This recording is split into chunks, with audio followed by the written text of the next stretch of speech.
Chapitre 20. Un grand réveil religieux. La prophétie du 14e chapitre de l'Apocalypse annonce un grand réveil religieux consécutif à la proclamation du prochain retour du Christ.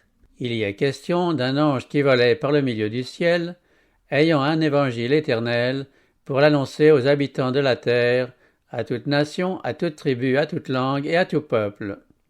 Il disait d'une voix forte: « Craignez Dieu et donnez-lui gloire, car l'heure de son jugement est venue, et adorez celui qui a fait le ciel et la terre et la mer et les sources d'eau. » Le fait que cette proclamation est confiée à un ange est significatif. Dans sa sagesse, Dieu s'est plu à illustrer symboliquement la noblesse, la puissance et la gloire de ce message par la pureté, la gloire et la puissance d'un messager céleste. Le vol de l'ange par le milieu du ciel, la voix forte avec laquelle l'avertissement est proclamé à toute nation, à toute tribu, à toute langue et à tout peuple, témoignent de la rapidité et de l'universalité de ce mouvement. Quant au message lui-même, il nous renseigne sur l'époque de ce réveil. Il fait partie de l'Évangile éternel et annonce l'inauguration du jugement. Si le message du salut a été prêché dans tous les siècles, ce message-ci renferme une portion de l'Évangile qui ne pouvait être prêché que dans les derniers jours, la seule époque où l'on pourrait dire « l'heure de son jugement est venue ». Les prophéties nous présentent une succession d'événements qui aboutissent à l'inauguration du jugement. C'est surtout le cas du livre de Daniel. Mais ce prophète reçoit l'ordre de tenir close et scellée jusqu'au temps de la fin la partie de sa prophétie relative aux derniers jours. C'est à cette époque-là seulement que l'on pourra proclamer un message se rapportant au jour du jugement et basé sur l'accomplissement de la prophétie. En effet, le prophète nous dit qu'au temps de la fin, plusieurs le liront, son livre, et que la connaissance augmentera. L'apôtre Paul avertissait l'Église de son temps que le retour du Christ n'était pas imminent. Il faut, disait-il, que l'apostasie soit arrivée auparavant et qu'on ait vu paraître l'homme du péché. On ne devait donc attendre le second avènement de Jésus qu'après la grande apostasie et le règne de l'homme du péché. Les expressions « homme du péché »,« adversaire »,« ministère d'iniquité »,« fils de la perdition » désignent la papauté qui devait, selon la prophétie, exercer sa suprématie pendant 1260 ans. Cette période expirant en 1798, la venue du Christ ne pouvait avoir lieu avant cette date. Un message de ce genre n'a jamais été annoncé dans les siècles passés. Paul, nous l'avons vu, ne l'a pas prêché. Il plaçait le retour du Christ dans un lointain avenir. Les réformateurs ne l'ont pas proclamé non plus. Martin Luther voyait le jour du jugement à quelques 3 siècles de son temps. Mais depuis 1798, le livre de Daniel a été décellé, la connaissance de la prophétie a augmenté et le message solennel de la proximité du jugement a été proclamé. Comme la réforme du XVIe siècle, le mouvement adventiste a éclaté simultanément dans différentes parties de la chrétienté. En Europe et en Amérique, des hommes de foi et de prière se sont sentis poussés à étudier les prophéties. Dans divers pays, des groupes isolés de chrétiens sont parvenus, par la seule étude de la parole de Dieu, à la conclusion que le retour du Christ est à la porte et que la fin de toute chose est proche. En 1821, 3 ans après que Miller fut arrivé à la conclusion que les prophéties aboutissaient au temps du jugement, le missionnaire Joseph Wolff commença à proclamer la proximité du retour du Christ. Il était né en Allemagne de parents juifs. Son père était rabbin. Esprit vif et curieux, il écoutait tout jeune encore, avec la plus grande attention, les conversations qui avaient lieu chez son père, où des juifs pieux se réunissaient chaque jour pour s'entretenir de l'avenir de leur peuple, de la gloire du Messie à venir et de la restauration d'Israël. Entendant un jour parler de Jésus de Nazareth, le jeune garçon demanda qui était cet homme. Un juif de génie, lui fut-il répondu. Mais comme il se disait être le Messie, le Sanhédrin l'a condamné à mort. Pourquoi Jérusalem est-elle détruite? Et pourquoi sommes-nous en captivité? Poursuivit l'enfant. Hélas, fit le père, c'est parce que nos pères ont tué les prophètes. Dans l'esprit du jeune Wolff, cette réponse fit aussitôt surgir la question: Jésus n'était-il pas lui aussi un prophète, et n'a-t-il pas été mis à mort alors qu'il était innocent? Ce sentiment fut si profond que Joseph, à qui son père avait défendu d'entrer dans un lieu de culte chrétien, s'attardait souvent sous les fenêtres d'une église pour écouter la prédication. À l'âge de 7 ans, comme il parlait avec fierté devant un chrétien âgé du triomphe d'Israël lors de la venue du Messie, le vieillard lui répondit avec bienveillance « Mon cher enfant, je vais te dire qui est le vrai Messie. C'est Jésus de Nazareth, que tes ancêtres ont crucifié comme ils avaient mis à mort les anciens prophètes. Rentre à la maison, lis le 53e chapitre d'Ésaïe, et tu seras convaincu que Jésus-Christ est le Fils de Dieu. » Vivement impressionné par ces paroles, Joseph rentra chez lui, lut le chapitre indiqué, et fut ébahi de voir avec quelle perfection la prophétie s'était accomplie en Jésus de Nazareth. Le chrétien n'aurait-il pas raison, se dit l'enfant. Ayant demandé à son père une explication de ce chapitre, il se heurta à un silence glacial et n'osa plus jamais entamer ce sujet avec lui. En revanche, son désir de s'instruire sur la religion chrétienne n'en devenait que plus intense. Les connaissances qu'il cherchait lui étant sévèrement refusées dans la société juive, le jeune Wolf, âgé de 11 ans seulement, quitta la maison paternelle, décidé à s'instruire et à choisir lui-même sa religion et sa vocation. Trouvant un emploi provisoire chez un parent, il en fut bientôt chassé comme apostat et se vit, seul et sans argent, obligé d'aller travailler chez des étrangers. Il alla de lieu en lieu tout en étudiant et subvenait à ses besoins en enseignant l'hébreu. Sous l'influence d'un maître catholique, il accepta la foi romaine et eut l'intention de devenir missionnaire parmi son peuple. À cet effet, il se rendit quelques années plus tard au collège de la propagande de la foi à Rome, où il fut d'abord traité avec de grands égards par les dignitaires de l'Église. Mais son esprit indépendant et son franc-parler le firent accuser d'hérésie, et comme il attaquait ouvertement les abus de l'Église, en insistant sur la nécessité d'une réforme, on l'éloigna de Rome tout en le surveillant. Enfin, déclaré incorrigible, il reçut la liberté d'aller où bon lui semblerait. Parti pour l'Angleterre, il y embrassa la foi protestante et fut reçu dans l'Église anglicane. Au bout de 2 ans d'études, en 1821, il s'engageait dans l'œuvre à laquelle il consacra sa vie. Tout en acceptant la grande vérité d'une première venue du Messie, en qualité d'homme de douleur et habitué à la souffrance, Wolf se rendit compte que les prophéties annoncent avec une égale clarté sa seconde venue en puissance et en gloire. Et, tout en s'efforçant de présenter à ses anciens coreligionnaires Jésus de Nazareth, l'agneau de Dieu immolé pour expier les péchés de l'humanité, il leur parlait de sa seconde venue comme libérateur et roi. Jésus de Nazareth, le vrai Messie, disait-il, celui dont les mains et les pieds furent percés, celui qui fut mené comme un agneau à la boucherie, qui fut un homme de douleur et habitué à la souffrance, ce même Jésus reviendra une seconde fois avec la trompette de l'archange sur les nuées du ciel, et il se tiendra sur la montagne des Oliviers, et la domination autrefois conférée à Adam sur toute la création et perdue par lui sera donnée. Il sera roi de toute la terre. Les soupirs et les gémissements de la création cesseront, et on n'y entendra plus que des chants de louange et d'actions de grâce. Lorsque Jésus viendra dans la gloire de son Père avec les saints anges, les croyants décédés ressusciteront d'abord. C'est ce que nous appelons, nous chrétiens, la première résurrection. Alors la création animale changera de nature et sera soumise à Jésus. Une paix universelle régnera. Contemplant une fois encore la terre, le Seigneur dira « Elle est très bonne ». Wolf croyait à l'imminence du retour du Seigneur. Son interprétation des périodes prophétiques l'avait amené à assigner à ce retour une date voisine de celle fixée par Miller. À ceux qui lui disaient « Jésus affirme que pour ce qui est du jour et de l'heure, personne ne le sait. Il est donc impossible de rien savoir à ce sujet. » Wolf répondait « Jésus a-t-il dit que ce jour et cette heure ne seraient jamais connus?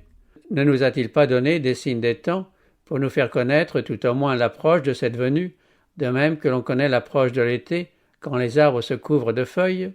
Ne connaîtrons-nous jamais cette époque, alors qu'il nous exhorte non seulement à lire, mais à comprendre le prophète Daniel? Or, dans ce même prophète, il est écrit que certaines paroles sont closes et scellées jusqu'au temps de la fin. que plusieurs les liront et que la connaissance concernant l'époque augmentera.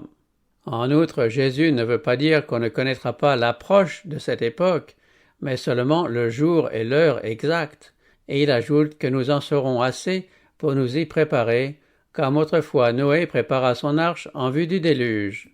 Durant les 24 années qui s'étendent de 1821 à 1845, Wolfe fit de longs voyages en Afrique, où il visita l'Égypte et l'Abyssinie, et en Asie, où il parcourut la Palestine, la Syrie, la Perse, la Boukharie et les Indes.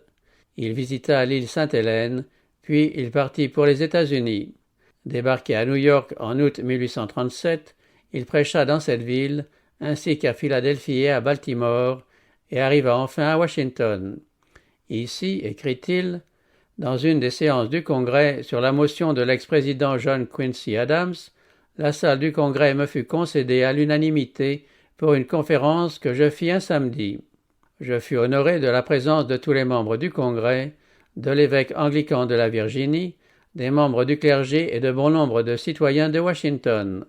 Le même honneur me fut accordé par les gouvernements du New Jersey et de la Pennsylvanie, devant lesquels je fis des conférences sur mes recherches en Asie et sur le règne du Christ.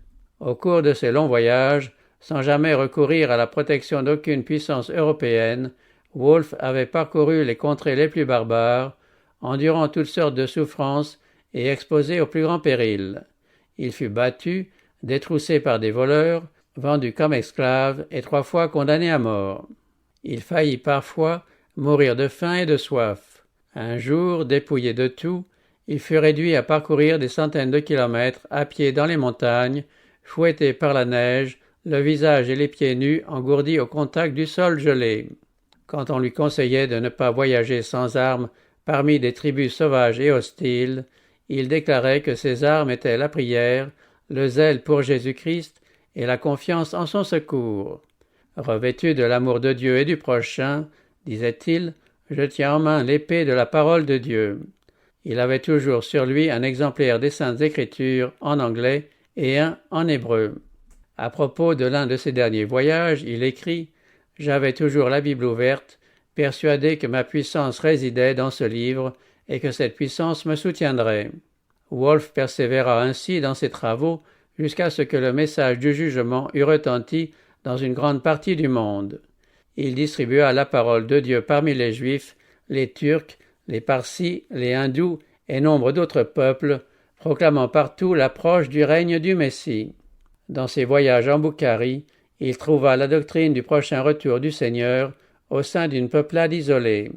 Les Arabes du Yémen, dit-il, possèdent un livre intitulé Sira, qui annonce la seconde venue et le règne glorieux de Jésus-Christ, et ils s'attendent à de grands événements pour 1840. Dans le Yémen, j'ai passé 6 jours au milieu des enfants de Récab. Ils ne boivent pas de vin, ne sèment pas, ne plantent pas de vignes, et ils vivent sous des tentes, en souvenir du bon vieux Jonadab, fils de Récab. J'y ai vu aussi des enfants d'Israël de la tribu de Dan, qui attendent, comme les fils de Récab, la prochaine venue du Messie sur les nuées du ciel. Un autre missionnaire trouva les mêmes croyances parmi les Tartares. Un prêtre, qui lui demandait quand le Christ reviendrait, parut grandement surpris quand ce missionnaire lui dit qu'il n'en savait rien. Une telle ignorance lui parut inconcevable de la part d'un homme qui professait enseigner les Écritures, et il lui déclara, en se basant sur les prophéties, que pour lui, Jésus-Christ reviendrait vers 1844. Le message du retour de Jésus commença à être proclamé en Angleterre dès 1826. Le mouvement n'y eut pas la même ampleur ni la même précision qu'en Amérique. On n'y enseignait pas aussi généralement la date exacte de l'événement. Toutefois, la grande vérité de la prochaine venue du Christ en puissance et en gloire y pénétra d'une façon générale, et cela non pas seulement parmi les dissidents et les non-conformistes. Un auteur anglais, du nom de Mourant Brock, nous informe que dans ce pays, 700 pasteurs de l'Église anglicane annonçaient l'évangile du royaume. La conviction que la venue du Christ aurait lieu en 1844 fut également propagée. Des publications venues des États-Unis s'y répandirent largement et on y réimprima livres et journaux. En 1842, Robert Winter, anglais de naissance, qui avait reçu en Amérique la foi adventiste, rentra dans son pays natal pour y proclamer le retour du Christ. Plusieurs se joignirent à lui, de sorte que le message du jugement fut entendu dans diverses parties du pays. En Amérique du Sud, un jésuite espagnol du nom de Lacunza, ayant eu accès aux Écritures, y trouva la vérité du prochain retour du Christ. Poussé à proclamer l'avertissement et désireux toutefois d'échapper à la censure de Rome, il se donna pour un juif converti et publia ses croyances sous le pseudonyme de Rabbi Ben Ezra. Lacunza vivait au XVIIIe siècle, mais c'est seulement vers 1825 que son livre, parvenu à Londres, fut traduit en langue anglaise. Sa publication contribua à augmenter l'intérêt que la doctrine du retour du Christ avait éveillé en Angleterre. En Allemagne, ce message fut prêché au XVIIIe siècle par Bengel, pasteur luthérien, savant critique et commentateur des Écritures. En achevant ses études, Bengel s'était consacré à la théologie, vers laquelle l'attirait la gravité naturelle de son caractère, accentuée encore par sa première éducation. Comme beaucoup de jeunes gens sérieux, après et avant lui, il fut assailli par le doute. Dans ses écrits, il mentionne avec tact ces flèches qui avaient transpercé son pauvre cœur et rendu sa jeunesse amère. Devenu membre du consistoire du Württemberg, il se fit l'avocat de la liberté religieuse. Tout en soutenant les droits et les prérogatives de l'Église luthérienne, il revendiquait la liberté pour ceux qui, moralement, se sentaient tenus de quitter cette Église. Les heureux effets de cette attitude se font encore sentir dans sa province natale. Comme Bengel préparait un sermon sur le chapitre 21 de l'Apocalypse pour un dimanche de l'Avent, son attention se porta sur la seconde venue du Christ. Il comprit comme jamais auparavant les prophéties de l'Apocalypse. Subjugué par l'importance et la gloire des scènes de la fin, il se vit contraint d'abandonner ce sujet pendant quelque temps. Un jour, en chair, cette question se présenta de nouveau à lui avec une telle clarté et une telle puissance que dès ce moment il se consacra à l'étude des prophéties, mais surtout à celle de l'Apocalypse. Il y découvrit bientôt qu'elles annonçaient la proximité de la venue du Christ. Il en fixa la date qui était, à quelques années près, celle que Miller devait fixer par la suite. Les écrits de Bengel se répandirent dans toute la chrétienté. Ses vues sur la prophétie furent plus généralement accueillies dans le Württemberg. Après sa mort, le mouvement se poursuivit en Allemagne et dans les pays voisins. Bientôt, quelques croyants se rendirent en Russie, où ils formèrent des colonies dans lesquelles la foi au prochain retour du Christ s'est conservée jusqu'à ce jour. La lumière brilla aussi en France et en Suisse. À Genève, où Farel et Calvin avaient implanté la Réforme, le message du second avènement fut annoncé par Gossen, pasteur et professeur de théologie. Au cours de ses études, il s'était trouvé en contact avec le rationalisme qui dominait en Europe au XVIIIe siècle et au commencement du XIXe siècle. Quand il entra dans le ministère, non seulement il ignorait la foi véritable, mais il était enclin au scepticisme. La lecture de l'histoire universelle de Rollin, faite dans sa jeunesse, avait cependant attiré son attention sur le second chapitre du livre de Daniel. Frappé du merveilleux accomplissement de la prophétie par l'histoire, il y vit un témoignage en faveur de l'inspiration des Écritures qui fut pour lui comme une ancre au milieu des périls des années subséquentes. Les enseignements du rationalisme ne lui donnant pas satisfaction, il étudia avec ardeur la parole de Dieu qui l'amena à une foi positive. Son étude de la prophétie l'amena à la certitude de la proximité du retour du Seigneur. Convaincu de la solennité et de l'importance de cette grande vérité, il voulut la présenter en public. Mais la croyance populaire, selon laquelle les prophéties de Daniel sont mystérieuses et incompréhensibles, mettait obstacle à la réalisation de son dessein. Il se décida, comme Farel l'avait fait avant lui pour évangéliser Genève, à commencer par les enfants pour atteindre ensuite les parents. Exposant plus tard le but de son entreprise, il écrivait « Je désire qu'on l'ait compris. Ce n'est pas à cause de sa moindre importance, c'est au contraire en raison de sa haute valeur que j'ai voulu présenter cet enseignement sous cette forme familière et que je l'adresse à des enfants. Je voulais être écouté et j'ai craint de ne l'être pas si je m'adressais d'abord aux grands. » Ce sujet, bien que rempli de lumière, est réputé trop abstru, bien qu'utile à tous, trop curieux, bien qu'abondant en nos écritures, trop enveloppé d'incertitudes. Je viens donc aux plus jeunes, les aînés viendront autour. Je me fais devant eux un auditoire d'enfants, mais si le groupe grossit, si l'on voit qu'il écoute, qu'il jouit, qu'il s'intéresse, qu'il comprend, qu'il explique même, alors je suis sûr d'avoir bientôt un second cercle et qu'à leur tour les grands reconnaîtront qu'il vaut la peine de s'asseoir et d'étudier. Quand cela sera fait, la cause sera gagnée. Gossen réussit. S'étant adressé aux enfants, il vit venir à lui des personnes plus âgées. Les galeries de son église ne tardèrent pas à se remplir d'auditeurs attentifs. Dans le nombre se trouvaient des savants, des hommes influents et des étrangers de passage à Genève. Ainsi, le message se répandit au loin. Encouragé par ce premier succès, et afin de faciliter l'étude de la prophétie dans les églises de langue française, Gossen publia ses leçons. Publier des instructions données à des enfants sur Daniel le prophète, dit-il, c'est dire aux adultes, qui trop souvent négligent de tels livres sous le vain prétexte de leur obscurité, comment seraient-ils obscurs puisque vos enfants les comprennent? J'avais profondément à cœur de rendre populaire dans nos troupeaux, s'il m'était possible, la connaissance des prophéties. Il n'est pas d'étude en effet qui me semble mieux répondre aux besoins du moment. C'est par là qu'il faut armer l'Église pour ses tribulations prochaines et l'exercer à l'attente de Jésus-Christ. Ses ouvrages sur la prophétie soulevèrent aussi un grand intérêt. Du haut de sa chaire de théologie, par la presse et comme catéchiste, Gossen continua pendant des années à exercer une grande influence et il amena beaucoup de personnes à étudier les prophéties relatives aux derniers temps. En Scandinavie, le message du retour du Seigneur provoqua un vif intérêt. Bien des pécheurs, secouant leur torpeur, furent amenés à confesser leurs péchés et à en chercher le pardon au nom de Jésus-Christ. Mais le clergé de l'Église établie, hostile au mouvement, réussit à faire incarcérer plusieurs de ses propagateurs. À plusieurs reprises, là où les héros du message furent réduits au silence, Dieu jugea bon de le faire proclamer de façon miraculeuse par de petits enfants. N'étant pas majeurs, ils purent parler sans être inquiétés par la loi. Le mouvement se dessina surtout parmi les ouvriers, dans les humbles habitations desquelles on se réunissait pour entendre l'avertissement.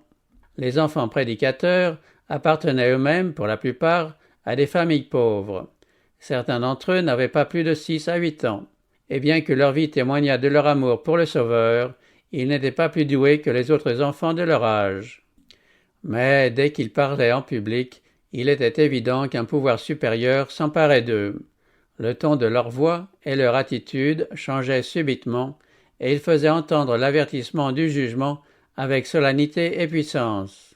Dans les termes mêmes de l'Écriture, ils répétaient « Craignez Dieu et donnez-lui gloire, car l'heure de son jugement est venue. » En censurant le péché, ils condamnaient aussi bien la mondanité et la tiédeur spirituelle que l'immoralité et le vice, et ils pressaient leurs auditeurs de fuir la colère à venir. On les écoutait en tremblant. Le Saint-Esprit parlait au cœur. Plusieurs en vinrent à sonder les Écritures avec un nouvel intérêt.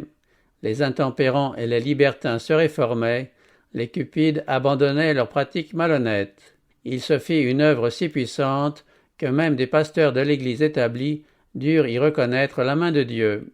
Dieu ne voulait pas que la proclamation du retour du Christ dans les pays scandinaves fût retardée. Quand Jésus s'était approché de Jérusalem, escorté d'une foule qui agitait des palmes et l'acclamait comme fils de David, les pharisiens jaloux lui avaient ordonné de les faire taire. Jésus leur avait répondu que tout cela était un accomplissement de la prophétie et que si le peuple se taisait, les pierres mêmes crieraient. Intimidée par les menaces des sacrificateurs et des principaux, la foule qui franchissait les portes de Jérusalem se tut. Mais dans les parvis du temple, les enfants, reprenant leurs acclamations, se mirent à crier en agitant leurs palmes « Hosanna au fils de David !» Irrités, les pharisiens dirent à Jésus « Entends-tu ce qu'ils disent ?» « Oui, leur répondit Jésus. « N'avez-vous jamais lu ces paroles ? Tu as tiré des louanges de la bouche des enfants et de ceux qui sont à la mamelle. » De même que Dieu fit proclamer la messianité de Jésus par des enfants, de même il se servit d'enfants pour annoncer l'avertissement de la seconde venue du Messie. Il fallait que la parole de Dieu s'accomplît, et que la proclamation du retour du Sauveur fût entendue de toute nation, de toute tribu, de toute langue et de tout peuple. William Miller et ses collaborateurs furent chargés de faire entendre le message aux États-Unis, où la prophétie de l'ange de l'Apocalypse eut son accomplissement le plus complet. Ce pays devint le centre d'un grand mouvement. Les écrits de Miller et de ses associés furent envoyés jusque dans les pays les plus lointains. L'heureuse nouvelle du prochain retour du Christ atteignit les missionnaires dans toutes les parties du monde. Le cri de l'Évangile éternel retentit partout. Craignez Dieu et donnez-lui gloire, car l'heure de son jugement est venue. L'explication des prophéties, qui semblaient faire coïncider le retour du Christ avec l'année 1844, produisit une profonde impression aux États-Unis. Ce message passait d'un État à l'autre, soulevant partout un vif intérêt. Bien des gens, convaincus de l'exactitude des arguments tirés de la prophétie, sacrifiaient volontiers leurs idées préconçues et embrassaient la vérité. Des pasteurs, abandonnant leurs vues sectaires et leurs sentiments personnels, renonçaient à leur traitement et à leur Église pour seconder ceux qui proclamaient la venue de Jésus. Et comme le nombre des pasteurs qui acceptaient ce message était relativement restreint, ce dernier furent surtout confiés à des laïcs.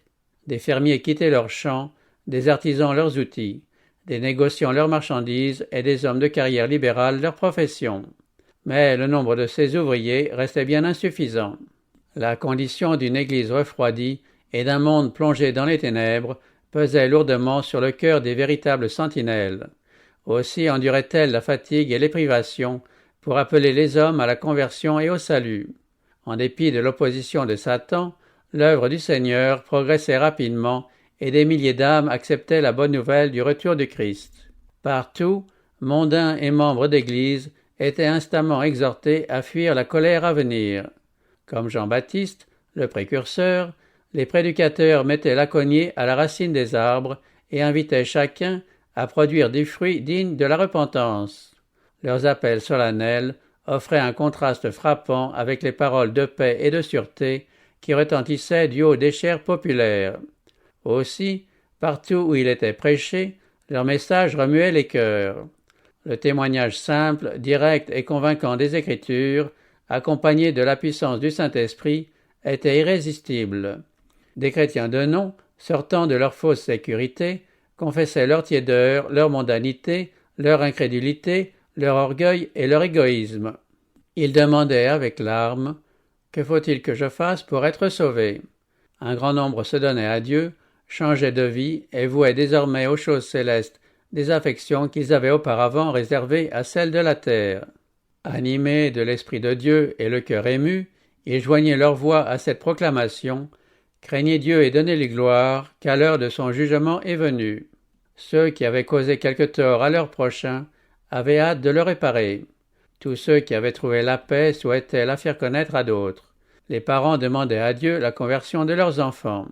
L'orgueil et les discordes au sein des familles étaient remplacés par des confessions sincères et les convertis travaillaient au salut de ceux qui leur étaient chers.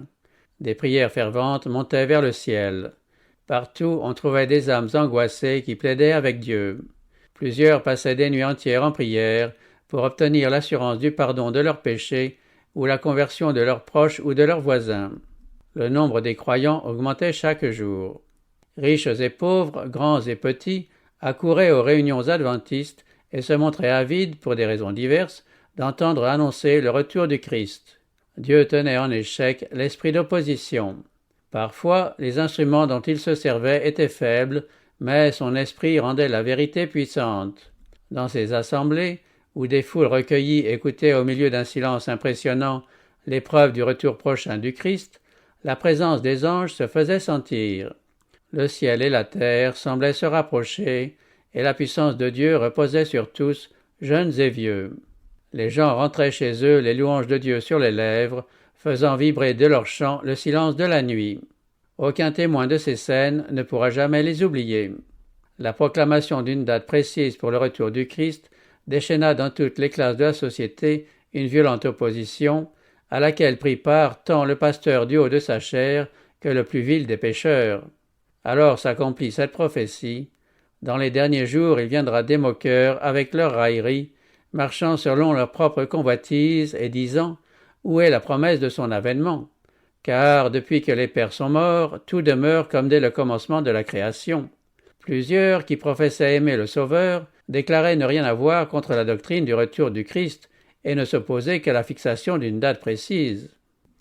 Mais Dieu lisait dans leur cœur. Ils ne voulaient pas entendre parler du jour où Dieu jugera le monde selon la justice.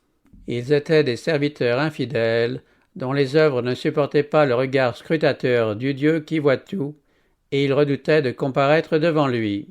Non seulement ils refusaient d'entendre la parole de Dieu, mais ils tournaient en dérision ceux qui attendaient leur Sauveur. Satan et ses suppôts exultaient au spectacle de prétendus disciples de Jésus, si peu désireux de sa venue. Quant à ce jour-là et à l'heure, nul ne le sait, disaient les adversaires de la foi adventiste. Mais le passage entier se lit comme suit. Quant à ce jour-là et à l'heure, nul ne le sait, pas même les anges des cieux, mais mon Père seul.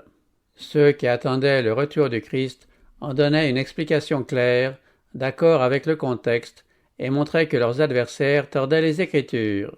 Cette parole avait été prononcée par Jésus lors de son mémorable entretien avec ses disciples sur le mont des Oliviers, après qu'il eut quitté le temple pour la dernière fois. Les disciples lui avaient posé la question « Quel sera le signe de ton avènement et de la fin du monde ?» Jésus leur donna des signes, puis il ajouta « Quand vous verrez toutes ces choses, sachez que le Fils de l'homme est proche, à la porte. » Il ne faut pas annuler une déclaration du Seigneur par une autre. Bien que personne ne connaisse ni le jour ni l'heure de la venue du Christ, notre devoir est d'en connaître la proximité. Jésus ajoute que l'ignorance volontaire au sujet de l'imminence de son retour sera aussi fatale que le fut l'ignorance des antédiluviens quant au temps du déluge. Et il établit un contraste entre le serviteur fidèle et le serviteur infidèle, entre la fin de celui qui dit en son cœur « Mon maître tarde à venir » et le sort du serviteur que le Seigneur trouvera veillant et parlant de sa venue. Veuillez donc, dit-il, heureux ce serviteur que son maître à son arrivée trouvera faisant ainsi. Si tu ne veilles pas, je viendrai comme un voleur, et tu ne sauras pas à quelle heure je viendrai sur toi. L'apôtre Paul nous parle d'une catégorie de personnes que le jour du Seigneur prendra au dépourvu. Le jour du Seigneur viendra comme un voleur dans la nuit, quand les hommes diront paix et sûreté. Alors une ruine soudaine les surprendra, comme les douleurs de l'enfantement surprennent la femme enceinte, et ils n'échapperont point. Mais il dit à ceux qui auront pris garde à l'avertissement du Seigneur, « Mais vous, frères, vous n'êtes pas dans les ténèbres, pour que ce jour vous surprenne comme un voleur. Vous êtes tous des enfants de la lumière et des enfants du jour. Nous ne sommes point de la nuit ni des ténèbres. » Les Écritures n'autorisent personne à ignorer la proximité du retour du Christ.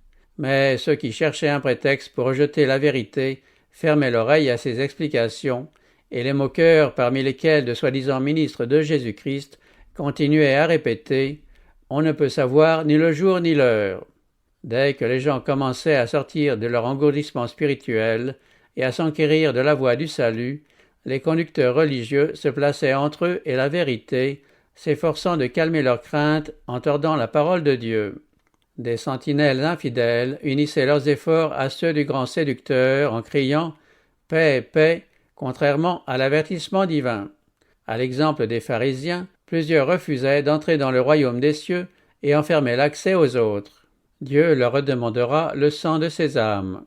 Les membres les plus humbles et les plus pieux des églises étaient généralement les premiers à accepter le message. Ils se donnaient la peine d'étudier l'Écriture sainte et ne pouvaient manquer, malgré l'influence du clergé, de voir le caractère erroné des enseignements populaires touchant la prophétie. La persécution sévissant au sein des églises, plusieurs âmes timides consentirent à taire leurs convictions. Mais d'autres croyants furent persuadés que, s'ils cachaient la vérité, ils ne seraient pas fidèles au dépôt que Dieu leur avait confié. Ceux-là furent exclus de leurs églises uniquement pour avoir exprimé leur foi au prochain retour du Christ. Ils trouvèrent de précieux encouragements dans ces paroles du prophète. « Voici ce que disent vos frères qui vous haïssent et vous repoussent à cause de mon nom. Que l'Éternel montre sa gloire et que nous voyions votre joie. » Mais ils seront confondus. Surveillant avec le plus profond intérêt les conséquences de l'avertissement, les anges de Dieu se détournèrent avec tristesse des églises qui décidaient de rejeter le message. Mais nombreuses étaient les personnes qui n'avaient pas été éprouvées par la doctrine du retour du Christ, ou auxquelles une épouse, un mari, des parents ou des enfants avaient fait croire que c'était un péché de prêter seulement l'oreille aux hérésies enseignées par les adventistes.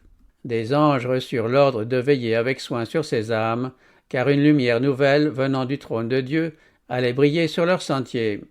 Les fidèles qui avaient reçu le message attendaient la venue du Sauveur avec une ardeur inexprimable. Dans un calme paisible et solennel, ils jouissaient de la communion avec Dieu, gage d'un radieux avenir.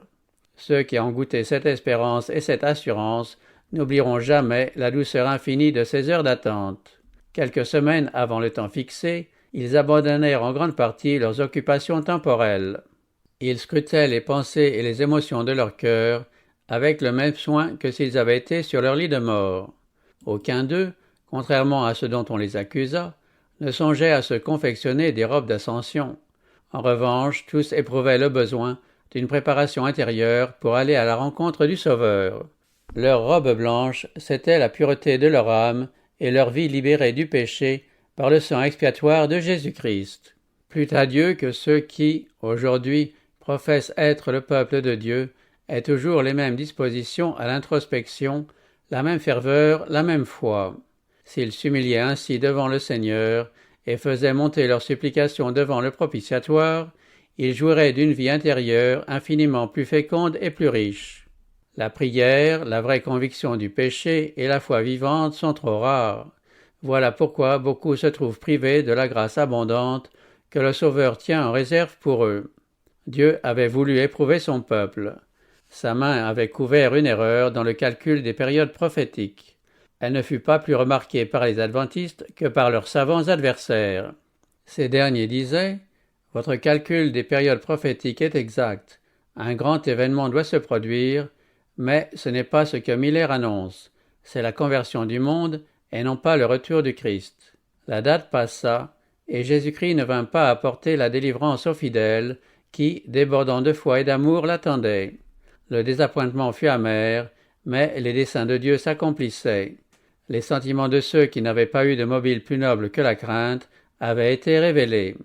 Leur profession de foi n'avait changé ni leur cœur, ni le cours de leur vie. Quand ils virent que l'événement attendu n'arrivait pas, ils déclarèrent qu'ils n'éprouvaient pas la moindre déception. Ils n'avaient jamais cru au retour du Christ, et ils furent parmi les premiers à tourner en dérision la douleur des vrais croyants. Mais Jésus et le ciel tout entier enveloppaient ceux-ci de leur amour et de leur sympathie. Si le voile qui sépare le monde visible du monde invisible avait été soulevé, on aurait vu les anges de Dieu se pencher sur ces âmes résolues pour les entourer et les protéger des traits enflammés.